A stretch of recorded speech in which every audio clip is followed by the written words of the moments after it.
We are continuing to follow the Dayton Public School District's lawsuit against the state over transportation. A hearing held just this morning in Columbus over the district filing a temporary restraining order against the state. I'm Eli Burgett, and we're digging deeper into the lawsuit and the fallout. And if I can correct that, the person who put us in this problem was Phil Plummer, Tom Young, Jeff Mims. At a Dayton Public Schools Board of Education meeting Tuesday, DPS board member Eric Walker calling out multiple state and city officials as the root of their student transportation woes in the 2025-26 school year. In July, state lawmakers prohibited Dayton Public Schools from purchasing RTA bus passes for high school students, citing safety as the main driving force. However, this decision ultimately left many DPS students without a viable school transportation option. Superintendent Dr. David Lawrence says that lawmakers and community partners offered the district an opportunity to purchase more than 20 new school buses to aid this problem. But Lawrence says the cost of purchasing and staffing that many school buses would create too much of a strain on their general funds.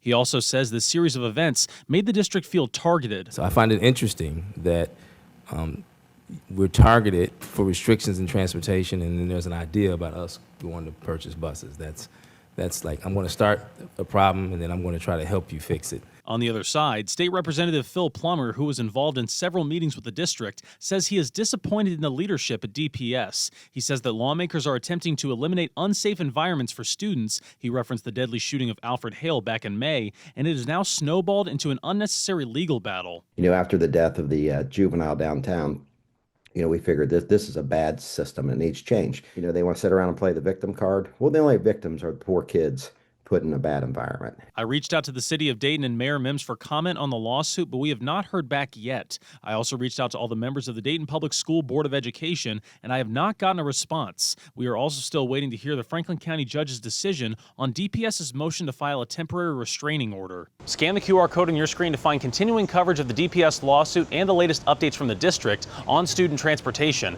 It's all on our homepage at Dayton247now.com.